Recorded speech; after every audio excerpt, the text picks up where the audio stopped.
Imagina el equipo más caro del planeta, más de 200 millones de euros en fichajes. Figo, Zidane, Ronaldo, Beckham. Los galácticos del Real Madrid conquistaron el mundo del marketing, llenaron estadios y generaron fortunas. Pero detrás del glamour, el caos. Derrotas humillantes, vestuarios divididos y una sequía de títulos que duró casi 3 años. Cómo un Dream Team diseñado para la gloria terminó en un fracaso. Te lo explico en este vídeo. La primera grieta, y quizá la más letal, fue una plantilla poco equilibrada. Florentino priorizó fichajes ofensivos estelares, ignorando la importancia de jugadores sólidos en defensa.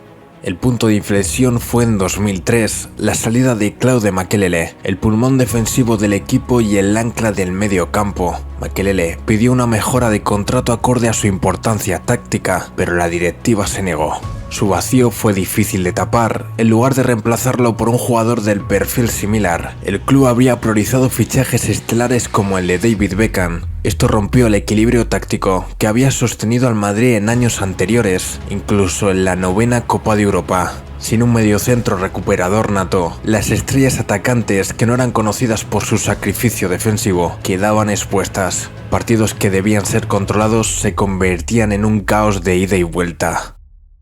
Otro pilar del fracaso fue la falta de profundidad real en la plantilla. La famosa política de Zidanes y Pavones, mezclar estrellas mundiales con canteranos del filial, creó un once titular de élite, capaz de ganar a cualquiera. Sin embargo, dejó el banquillo sin suplentes de calidad contrastada. Cuando llegaban los momentos decisivos de la temporada, el cansancio y las lesiones se hacían muy cuesta arriba.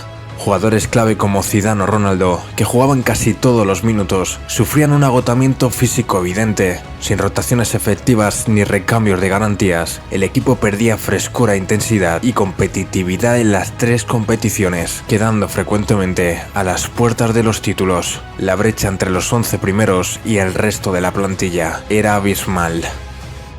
La inestabilidad fue el veneno silencioso que terminó de corroer el proyecto. En 2003, pese a ganar la Liga, Vicente del Bosque no fue renovado. Se consideró que su imagen no era lo suficientemente glamurosa para el proyecto. Su salida, junto a la de Makelele, fue el principio del fin. Esto inició un carrusel de técnicos: Carlos Queiroz, José Antonio Camacho, Mariano García Remón, Vanderlei Luxemburgo y Juan Ramón López Caro. Ninguno pudo manejar los egos desorbitados del vestuario ni aportar la continuidad y la estabilidad táctica necesarias. Este desfile de entrenadores reflejaba una dirección institucional errática, donde las decisiones se tomaban más por imagen y capricho que por resultados deportivos a largo plazo. El marketing, que era la fuerza del club económicamente, se convirtió en su talón de Aquiles deportivo. Las giras mundiales de pretemporada y los compromisos comerciales generaban ingresos millonarios vitales para la economía del club, pero sacrificaban la preparación física fundamental. Los jugadores viajaban exhaustos por Japón, China o Estados Unidos, priorizando posados para fotos, ruedas de prensa y autógrafos sobre los entrenamientos intensos y la cohesión del grupo. El famoso jet lag y la falta de un trabajo de base adecuado pasaban factura. Esto afectó directamente al rendimiento. El equipo llegaba a la temporada oficial sin la forma física óptima, pagando el precio en lesiones musculares y bajones de forma en los meses clave. El éxito económico era real, pero el precio deportivo no tanto.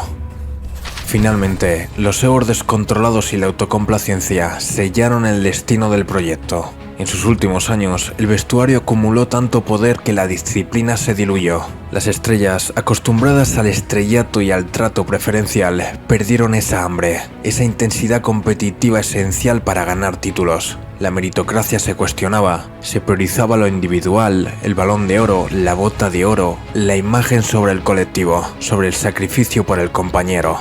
Esta falta de alma resultó en actuaciones apáticas, derrotas inexplicables contra equipos menores y una desconexión total con la afición, que veía a sus ídolos más preocupados por contratos publicitarios que por el escudo. El ciclo de los Galácticos terminó de forma bruta en febrero de 2006 con la dimisión de Florentino Pérez, tras casi 3 temporadas consecutivas sin ganar ni un solo título importante. Fue la crónica de un proyecto que brilló en las taquillas y en el marketing, pero se apagó estrepitosamente en el césped. Nos dejó una lección valiosa para el deporte moderno. El fútbol no es solo cuestión de fichar estrellas, necesita por encima de todo equilibrio, planificación, profundidad de plantilla, un liderazgo sólido y sobre todo, alma competitiva.